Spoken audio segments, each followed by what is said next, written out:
ये मेरा बिज़नेस है, इसके प्रति जो मेरा इंटेंशन है, मैं बिज़नेस समझ के खेती कर रहा हूँ। कम लेबर का यूज़ करके उतना आपका यील्ड जो आएगा वो एक इक्वल क्वालिटी का होगा। 90 to 95% मेरा जो यील्ड है वो एक्सपोर्ट के लिए हार्वेस्ट होता है। एज अ कर्ज माफ़ी हमको कुछ नहीं चाहिए, लेकिन जो बेसिक चीज़ें माने रोड स्ट्रक्चर होगा, सिंचाई की योजनाएं, डैम्स हो गए, उसके ऊपर कैनाल के ऊपर काम होना चाहिए। 70-80 लाख रुपए आप साल में एग्रीकल्चर से करते हैं। एक नौकरी करने वाला ना नहीं कमा सकता है। आपने बहुत रियलिटी वाली सही बात कही है सर। आम तौर पर खेती किसानी को घाटे का सौदा मान के युवा इससे दूर भागते हैं, लेकिन कुछ युवा ऐसे भी हैं कि इसे प्रॉफिटेबल खेती बना करके और लोगों को रोज़गार दे रहे हैं, खुद तो रोज़गार पा भी रहे हैं, करोड़ों कमा रहे हैं, लाखों कमा रहे हैं, लेकिन दूसरों को रोज़गार दे रहे हैं। ऐसे ही एक युवा किसान हैं गणेश मोरे, जो नासिक के वनी में रहते हैं और इनका अपना फार्म है, पूरा फार्म हाउस है और 2-3 जगह फार्म है। इन्होंने एक अच्छी मिसाल कायम की है कि खुद तो सफल बने ही खेती किसानी से और आज करीब सैकड़ों लोगों को रोज़गार देते हैं और एक नई जो है एक परिभाषा लिखी है खेती किसानी की कि कैसे खेती को फ़ायदे का सौदा बताया जा सकता है। तो आइए आपको मिलवाते हैं गणेश मोरे साहब से। सर, आपका बहुत बहुत स्वागत है गांव जंक्शन में। ये बताएं कि ये जो आपका आपने यंग एज में ही खेती को शुरू किया, खेती में जो जहाँ पे आजकल युवा आना नहीं चाहते हैं, दूर भागते हैं, आपने ऐसा नया क्या किया कि आपके लिए खेती एक दुधारू गाय हो गई है? ये हमारी तीसरी पीढ़ी है अंगूर की खेती में। पहले हमारे दादाजी कर रहे थे, फिर मेरे पिताजी ने अंगूर की खेती की। और उस ज़माने में अंगूर की खेती थोड़ी होती थी और बाकी की फसलें होती थी। लेकिन जब से मैंने खुद खेती में मेरा करियर स्टार्ट किया, तो 2000 साल से मैं अंगूर की खेती में हूँ। 2000 साल में मैं 12th साइंस पास हो गया और आगे जाके एग्रीकल्चर की डिग्री में मेरे को मेरा ग्रेजुएशन कंप्लीट करना था। लेकिन खेती के प्रति लगाव इतना था कि उस टाइम पे मैंने मेरी पढ़ाई छोड़ के मैंने खेती में मेरा करियर स्टार्ट किया। तो 2000 साल में हमारे पास एक 6 एकड़ अंगूर की खेती थी। और मैं जैसा मैंने बताया कि बाकी की फसलें भी हम करते थे, जैसे टमाटर हो गया, गेहूँ हो गया। लेकिन जब से मैं खेती में लगा हूँ तो शुरू से ही मेरा एक कमर्शियल अप्रोच खेती के प्रति मैंने रखा है। और आम तौर पर किसान एक ट्रेडिशनली खेती करता है, लेकिन मैं ये कहूँगा कि ये मेरा बिज़नेस है।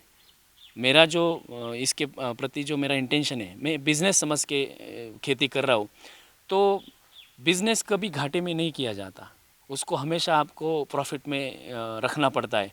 तो उस हिसाब से शुरू में जब से मैंने ये प्लानिंग शुरू की, तो पहले एक 5-6 साल में मेरे लिए भी बहुत चैलेंजिंग थे, क्योंकि खेती में आपको मालूम है कि क्लाइमेटिक कंडीशंस है या पानी का अवेलेबिलिटी है या लेबर का ये है, अनसीजनल बारिश होता है। तो ये सब एक चैलेंजिंग फैक्टर्स ग्रेप्स की खेती में है।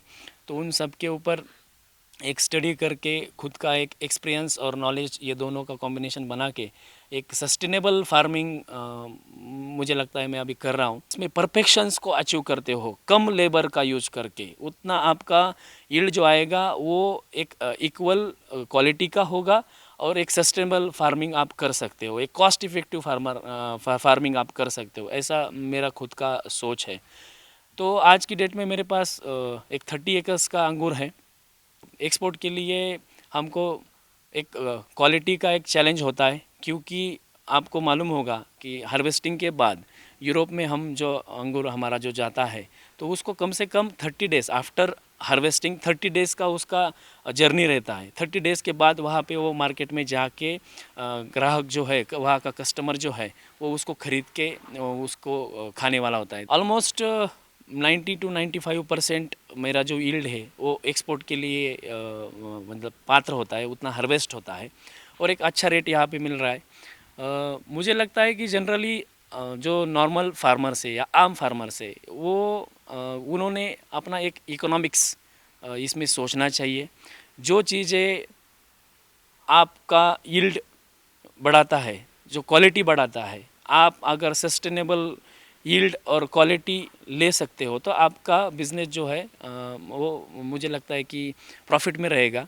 आज की डेट में सर आपको पता है कि इरिगेशन के लिए इलेक्ट्रिसिटी ये बहुत मेन इशू हुआ है, और मैं आपके माध्यम से हमारी गवर्नमेंट को रिक्वेस्ट करना चाहूँगा कि मेरे जैसे युवा इस फील्ड में काम करना चाहते, लेकिन हमको as a subsidy, as a कर्ज माफ़ी हमको कुछ नहीं चाहिए, लेकिन जो बेसिक चीज़ें माने रोड स्ट्रक्चर हो गया जो अभी अच्छा खासा बना है, लेकिन पानी की दिक्कत आती है उसके लिए, और सिंचाई की योजनाएं या जो ये हो गए डैम्स हो गए, या उसके लिए जो पार्ट से पानी जाता है उसके ऊपर, कैनाल के ऊपर काम होना चाहिए। खेती के लिए 8 घंटा बिजली मिलती है, लेकिन सर वो रियलिटी ऐसा है कि खाली वो बोलने की बात है या ऑन पेपर वो 8 घंटा है। 8 घंटे में 10 बार बिजली जाती है, और हमारे खेती में, अंगूर की खेती में या कौन सी भी खेती में आज इरिगेशन ये बहुत ही मेन फैक्टर है।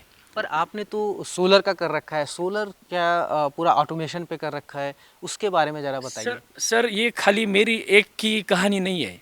आज मेरी फाइनेंशियल कंडीशन ठीक हो गई, इसलिए मैंने फार्म में मैकेनाइजेशन करने का सोचा है।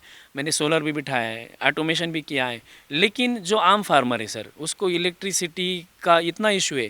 तो सोलर की कोई योजना अगर गवर्नमेंट लाती है, और सोलर की ऑलरेडी योजना है सब्सिडी में, लेकिन उसमें गवर्नमेंट ने रूल्स ऐसे डाल के रखे कि उसमें जिसको बिजली का ज़रूरत है और जो आपको बिल भर सकता है उसी वही फार्मर उसमें एलिजिबल नहीं है या पात्र नहीं है। गवर्नमेंट की तरफ से एक मेहरबानी होगी और आसानी होगी हमारी खेती करने में, क्योंकि रात को इरिगेशन करना पॉसिबल नहीं होता है। हाँ। ये आप चूँकि इतना बड़े पैमाने सारा एक्सपोर्ट करते हैं, एक साल में खेती का कितना एक्सपोर्ट रहता है, मतलब एक साल में अगर हम कहें खेती से आप कितना कमा लेते हैं? जनरली 1 एकड़ में 8 से 10 टन का मेरा यील्ड है, एक्सपोर्टेबल यील्ड। लगभग 1 एकड़ को 3-3.5 लाख रुपए खर्चा आता है, क्योंकि यहाँ पे लेबर कॉस्ट ज़्यादा है, और उसको एक्सपोर्टेबल अंगूर को बहुत बारकाई से काम करना पड़ता है, तो ये बहुत ही लेबर इफ़ेक्टिव जॉब है। लेबर का कॉस्ट ज़्यादा जाता है, उसके बाद सिंचाई हो गया, फर्टिलाइज़र्स हो गया, दवाई हो गई, और सब जोड़ के 3-3.5 लाख रुपए पर एकड़ का खर्चा है। उस हिसाब से 10 टन का भी आप सोचते हो तो एक 30 to 35 रुपीज़ पर केजी इसका प्रोडक्शन कॉस्ट है, और एवरेज जो आ रहा है वो 60-65 रुपीज़ का पर केजी का हमको इसमें रिटर्न मिलता है। तो खर्चा निकाल के आप सोच सकते हो कि 2-2.5 लाख रुपए का एक सस्टेनेबल इनकम यहाँ पे मिलता है। मान के चलते हैं कि 70-80 लाख रुपए आप साल में एग्रीकल्चर से करते हैं। एक नौकरी करने वाला हिंदुस्तान में शायद मतलब इस तरीके से आसानी से इतना नहीं कमा सकता है। तो खेती आप मानते हैं कि प्रॉफिट का सौदा है, लेकिन अगर उसको बिजनेस के तौर पे किया जाए? आपने बहुत रियलिटी वाली सही बात कही है सर।